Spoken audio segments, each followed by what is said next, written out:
Let me tell you a story about how a parked RV became the catalyst for a suburban uprising, and how one woman's thirst for power turned a quiet neighborhood into a national punchline.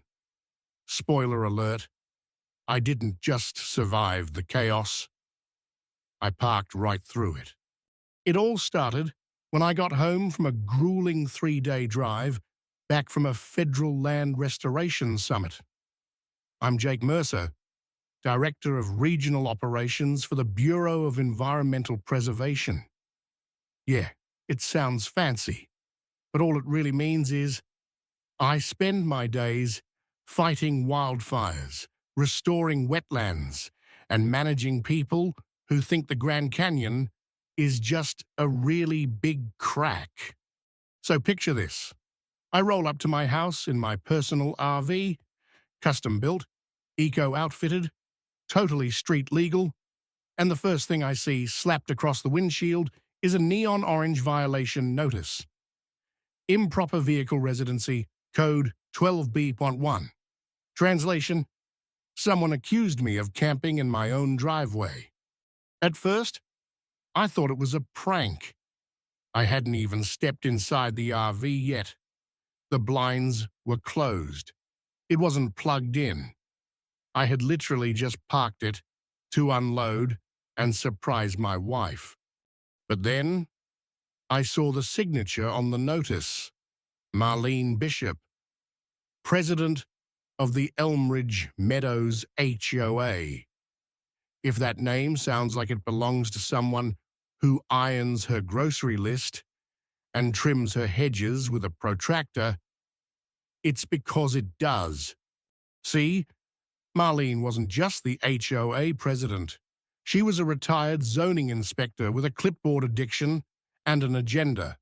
Her whole platform: protect property values from visual pollution, which apparently includes National Park Service vehicles, children's sidewalk chalk, and wind chimes that ring in dissonant tones. Now, I'd only lived in Elmridge for about 6 months. My wife Lena and I moved here after years of living near wildfire zones. We wanted some peace, a backyard, maybe a little quiet. What we didn't realize was that the HOA here operated less like a community board and more like a shadow government, run entirely by Marlene and her 2 loyal deputies. A man named Stu, who once reported a neighbor for a patriotic mailbox decal, and Debbie, who considered Halloween decorations a moral hazard. So naturally, I reached out. I sent a polite email explaining I wasn't camping, wasn't breaking any laws, and asked for clarification. That should have been the end of it.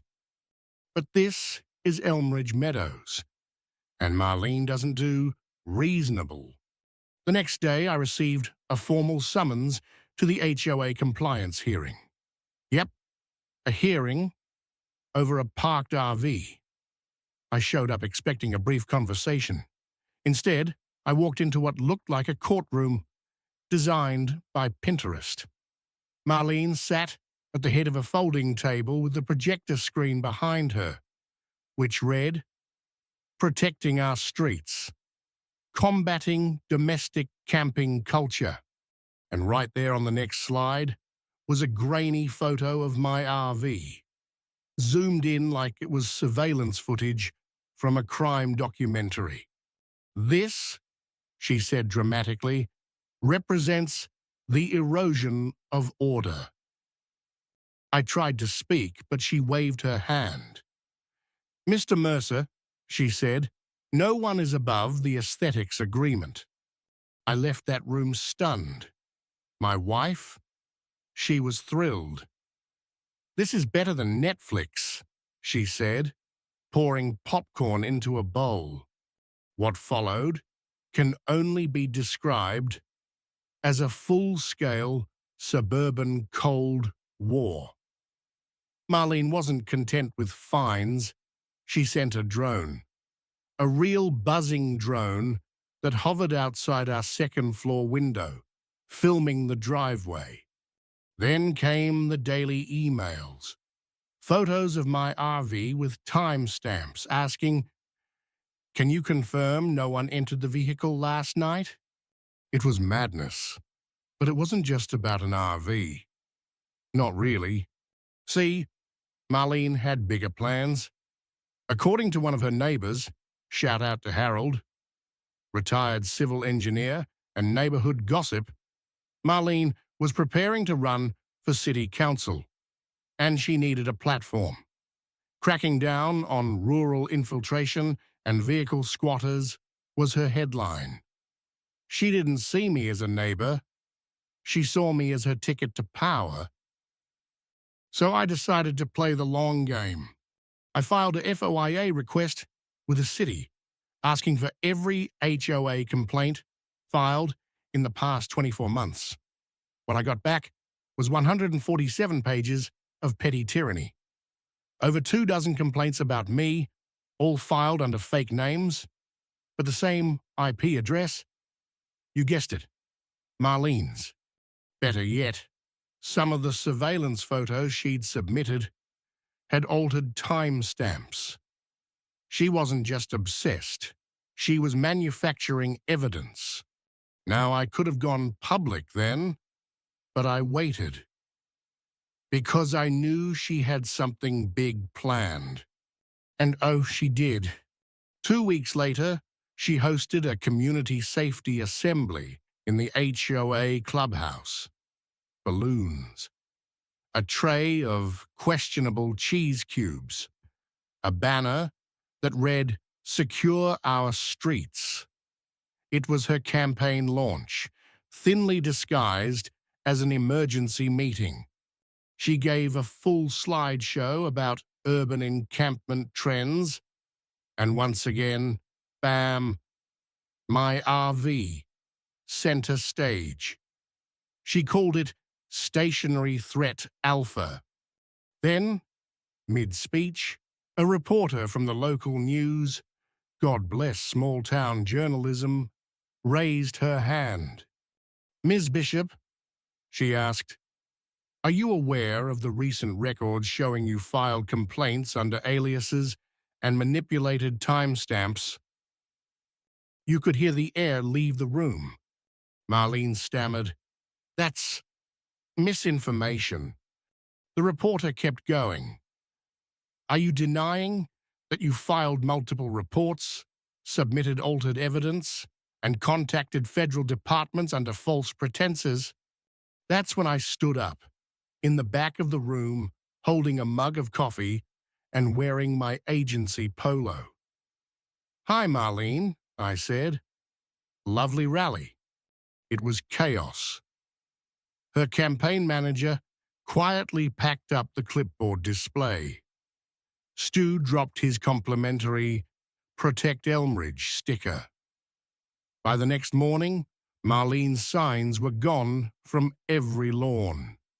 But it didn't end there, because what I uncovered in that FOIA request, it went beyond my case. Financial discrepancies, inflated vendor contracts, HOA funds mysteriously paying for a koi pond in her backyard, labeled stormwater feature. City auditors got involved. Her HOA privileges were suspended. She tried to play the victim, filed a lawsuit claiming I'd ruined her political future and caused emotional distress. My lawyer called it a comedy of legal errors. During the first hearing, we presented her own files, emails where she called me National Park Nuisance, and spreadsheets titled Violation Strategy Matrix. The judge, bless his soul, flipped through the pages and said, "So, you harassed a federal officer over a parked vehicle?" Her response, "He undermined community standards." His ruling, "Case dismissed. Countersuit approved." That day, the neighborhood changed. Sidewalks exploded with chalk art. One kid drew my RV with a superhero cape and labeled it Captain Driveway. People who had never spoken before started hanging out. Someone even built a lemonade stand shaped like a park ranger hat.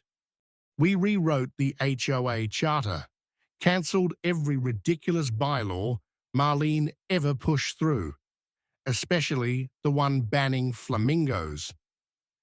In fact, we made it official. Every resident is now allowed up to 3 inflatable flamingos per yard, 4 during holidays.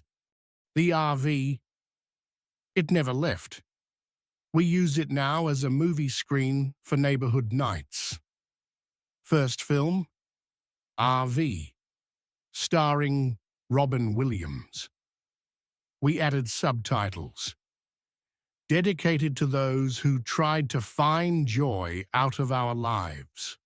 As for Marlene, well, she quietly moved to a condo in Maplewood Estates. And guess what? Within a week, someone posted on a local forum.